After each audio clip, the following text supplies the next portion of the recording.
बेकार है, फिर भी कह दूं, जिसने अपने परिवार को नहीं समझा। सीता जी को जब वनवास की बारी आई, एक प्रसंग है रामायण के उत्तरकांड की कथा है कि सीता जी का वनवास हुआ दोबारा। उस समय जानकी जी गर्भवती थी, तो कुछ माताएं रास्ते में मिल गई, सीता जी से पूछी, लगता है आपको मैंने कहीं देखा है। हम लोग भी किसी को देख के कहते हैं ना, लगता है कई जन्मों से बुला रहे हो, कोई तो रिश्ता जरूर होगा, आपको मैंने देखा है। बोले हाँ याद आया, क्या अभी आपका वनवास पूरा नहीं हुआ? सीता जी ने कहा पूरा हो गया था, दोबारा हो गया। अच्छा, तो आज आपके पति कहाँ हैं? राम जी कहाँ हैं? बोली वनवास तो मेरा हुआ है, राम जी क्यों आएंगे? तो उसने सहज भाषा में पूछा कि एक बात बताओ, जब राम जी का वनवास हुआ था तो आप वनवास क्यों गई थी?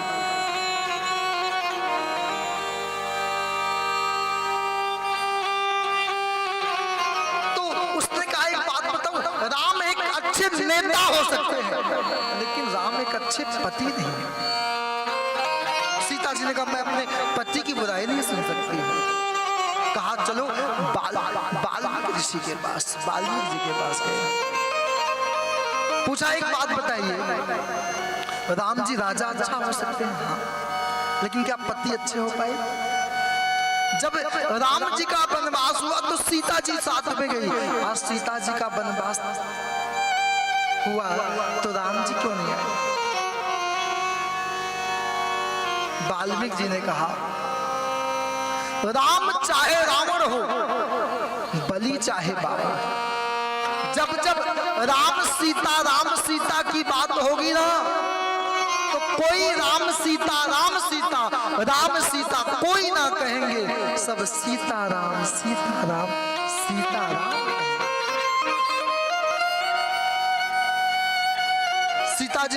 सीता जी वनवास गई, जानकी जाए। आजकल लोग कहते दुख, जानकी जैसा कोई दुख पाया कभी सुख नहीं पाया। लेकिन एक बात है, संतान दिव्य हो। आज लोग कहते हैं पत्नी सीता जैसी होनी चाहिए, और मैं हमेशा कहता हूँ सीता जैसी पत्नी चाहिए तो खुद राम, हम खुद रावण जैसे हैं, अब पत्नी चाहिए सीता जैसी। सास को भी बहू सीता जैसी चाहिए तो पहले कौशल्या तो बताओ। एक मैं कल की बात है, किसी ने पूछा कि सास बड़ी या बहू? ये तो वही प्रश्न हुआ कि मुर्गी आया या अंडा पहला। यदि बहू नहीं तो सास कहां से, और सास नहीं फिर तो बहू कहां से? दोनों का त्याग अलग होता है। इस देश में जब जब लोग बहू लेके आएंगे तब तक राम राज्य स्थापित नहीं होगा। राम राज्य स्थापित करना है तो बेटी लेके आए।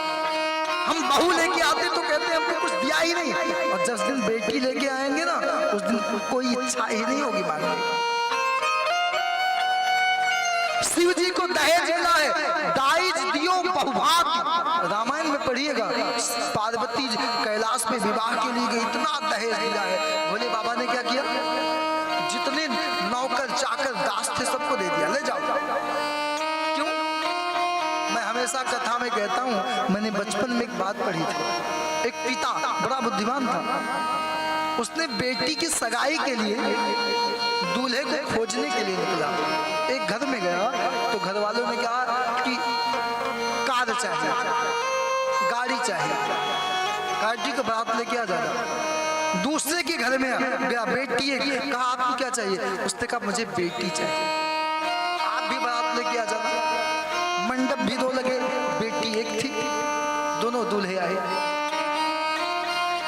जिसने कार मांगा था ना उसके सामने कार, कहा आपने बेटी नहीं मांगी थी, आपने कार मांगी थी, तो यदि आपको फेरे करना है बेटी का ना तो इस कार के साथ। और इन्होंने बेटी मांगी थी तो ये स्वाभाविक है कि फेरे तो बेटी के साथ ही खाएंगे। मैं हमेशा दावे से कहता हूँ, इस शिव पुराण की कथा है। आज राम जी का विवाह है, पता है जितनी परेशानी आती विवाह के बाद, और एक घर को कोई आदमी नहीं चला सकता, आदमी पैसे कमा सकता है, घर तो केवल माताएं चला। लक्ष्मी धन को नहीं कहा जाता है, लक्ष्मी माताओं। अच्छा, जिस घर में माताएं नहीं रहती, आदमी भले पैसे वाला हो, लेकिन 2 सामान यहाँ पड़ा हुआ, 3 सामान यहाँ। अभी कभी कभी माताएं मैके चली जाए और 1 हफ्ते बाद आके देखें तो क्या होता घर का, लगता कितने महीने बाद। दूसरी बात है, एक बेटी जब ससुराल में आए, मेरा जो मानना है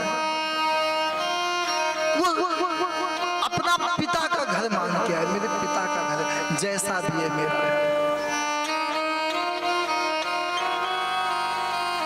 मांग कर तुझसे अगर कुछ लूं, ये मुझे मंजूर नहीं। किसकी मांगी हुई वस्तु से भला होता है। अच्छा, मांग करके कोई आपको दे, आप ले लो तो भला होगा क्या? अच्छा, एक बात, एक उदाहरण, उसके बाद में कथा में चलूंगा। आपने जनवरी का महीना और आपने अपना कंबल या स्वेटर किसी को दे दिया, आप देने के बाद प्रसन्न रहोगे कि मैंने दे दिया, फिर भी आपको ठंड लगे, फिर भी होगा मैंने दिया। अब पहनने वाला क्या विचार करेगा? पहनने के बाद भी भयभीत होगा, कहीं हमसे मांगना नहीं। पहनने के बाद भी भयभीत